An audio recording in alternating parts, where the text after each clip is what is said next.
9 sur RMC. Il est 7h09, merci d'être avec nous. Allez, nous allons parler du RSI dans un instant.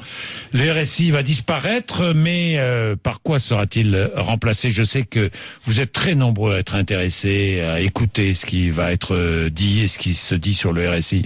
Évidemment, vous êtes artisan, vous êtes indépendant et vous payez ce RSI qui vous coûte des fortunes d'ailleurs et qui met tant d'entreprises dans des difficultés de trésorerie. Il est 7h09, à tout de suite. RMC, l'info, le matin, c'est là que ça se passe. 7h10 sur RMC, votre invité Jean-Jacques Bourdin, Marc Sanchez, secrétaire général du syndicat des indépendants. Oui, Marc Sanchez, bonjour. Bonjour. Parlons de ce fameux RSI. Alors, il faut expliquer parce que beaucoup de salariés, par exemple, ne savent pas ce qu'est le RSI.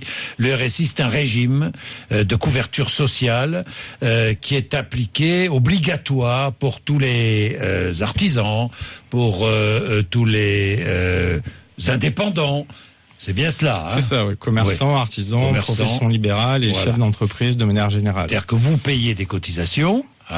Et vous êtes plus ou moins bien remboursé. Oui, plus ou moins bien, oui. Plus ou moins bien. Bon, oui, vous payez beaucoup et très cher. Aujourd'hui, le montant global des cotisations sociales d'un indépendant, c'est à peu près 47% des revenus professionnels. Par rapport à un salarié?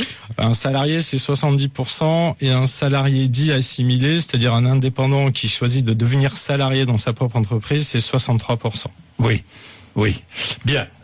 Ce régime social des indépendants, qui coûte très cher, qui coûte très très cher, va disparaître. Oui. Vous confirmez le 1er janvier prochain? On le confirme, oui, ça a été confirmé dans le cadre du Conseil des ministres du 31 mai.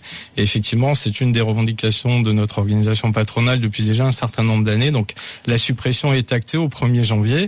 Bon. Elle sera au niveau des modalités, d'ailleurs, examinée dans le cadre du projet de loi de finances de la sécurité sociale à l'automne qui va arriver. À l'automne. Oui, tout à fait. C'est porté par le ministre de la Santé, je crois. Oui, exactement, oui. Agnès Buzyn. Oui, c'est elle qui porte le dossier. Tout à fait. Alors, ça veut dire que vous allez être affilié à notre régime. Lequel? Le nôtre? Celui des salariés? Le régime général de la sécurité sociale? C'est-à-dire qu'en fait, oui, exactement, le régime général de la sécurité sociale va intégrer, en fait, les 6,3 millions aujourd'hui de cotisants. Donc, on a énuméré tout à l'heure, commerçants, artisans, mais avec une spécificité particulière, c'est qu'ils garderont effectivement leur spécificité.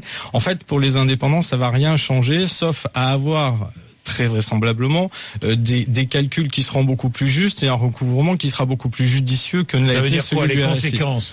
Les conséquences, qu'est-ce que vous attendez de cette réforme? On attend aujourd'hui de cette réforme, effectivement, mis à part la suppression qui était selon nous assez inéluctable de toute façon, c'est que effectivement pour les indépendants, on ait une sécurisation dans le calcul et dans le paiement de nos cotisations sociales, ce qui n'était pas du tout le cas. Vous paierez moins de cotisations ou pas? Ah non, le montant restera le même. C'est à peu près le remboursement sera meilleur, c'est ça? A priori, c'est ce qu'on souhaite avoir. À terme, oui, effectivement. Alors après, les modalités, elles sont pas encore planifiées par le gouvernement, donc on espère travailler justement avec le ministère de la Santé sur ce sujet-là. Donc on a quelques mois pour ça. Mais en tout cas, au niveau de l'accès aux droits, c'est-à-dire les délais de carence, par exemple, en termes de maladie, le mi-temps thérapeutique, etc., que les indépendants et les salariés aient le même accès aux droits. Voilà, le même accès. Oui. Exactement. Vous êtes mis au même niveau que les salariés, au même niveau que le régime général. Il n'y a aucune raison qu'un indépendant ne soit pas au même niveau qu'un salarié. En tout cas, sur l'accès aux droits. À quoi ça a servi de créer ce RSI? Au départ, c'était pour fusionner 3 caisses, donc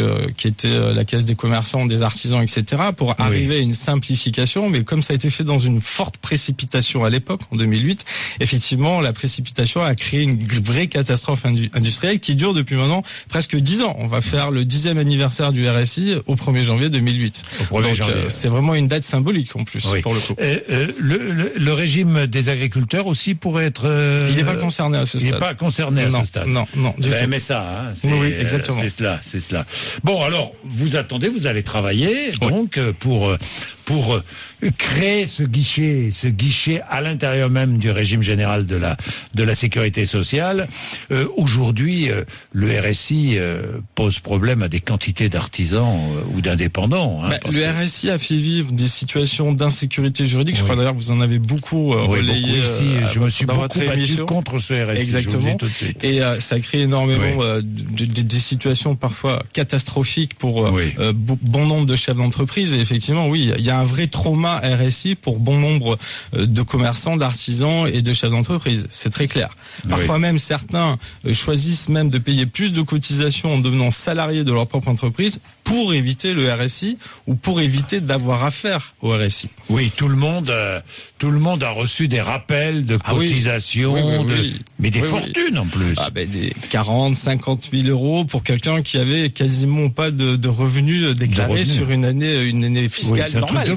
C'est un truc de fou, ce RSI. Après, il y a des explications. Mais pourquoi C'était mal géré. Il y a eu des problèmes, effectivement, en tout cas, pendant un certain temps de système informatique, c'est ce qu'avait expliqué la Caisse à ce moment-là, donc pendant un certain nombre d'années. Et puis ensuite, vous aviez ce qu'on appelle le décalage, le ressaut. C'est-à-dire que vous payez, en fait, vos cotisations sur un chiffre d'affaires qui avait une antériorité de 2 ans. Donc forcément, quand la note arrivait, ça correspondait pas toujours à la fois à vos revenus. Si le chiffre d'affaires avait baissé, voilà. Alors ça a été corrigé par la suite, puisqu'on est passé de 2 ans à 1 an, donc à aujourd'hui, ce qui est le cas depuis 2015, mais effectivement, ça pouvait créer des problématiques. Mais il y a eu de vraies incompréhensions, de toute façon, des problèmes de communication, etc. Donc nous espérons effectivement que les choses vont énormément évoluer. Bien, Marc Sanchez, merci. Vous voulez dire quelque chose? Oui, je lisais dans la presse ce matin le vice-président du RSI qui soulignait que ces problèmes de recouvrement, c'est son argument, n'étaient pas ceux du RSI, mais de l'URSSAF. Si vous rentriez dans le régime général, ça ne changerait. Oui, c'est compliqué, mais ça changerait rien en fait. Du coup, la fermeture du RSI. L'URSSAF est chargé pendant les 30 premiers jours de récupérer vos cotisations. Souvent, ça se passe bien avec eux parce qu'ils sont assez professionnels, mais ensuite c'est le RSI qui prend la suite après 30 jours. Donc en fait, vous avez un chef d'entreprise qui se retrouvait avec 2 interlocuteurs différents sur des systèmes informatiques différents pour des sommes d'ailleurs qui n'étaient pas forcément les mêmes. Donc effectivement, le vice-président du RSI, il défend, on va dire, son église. Et c'est logique. Mais dans les faits, de toute façon, il est inéluctable. Il est évident qu'il fallait que ça s'arrête. Bien, merci beaucoup, Marc Sanchez. Merci à vous. Merci. Il est 7h17.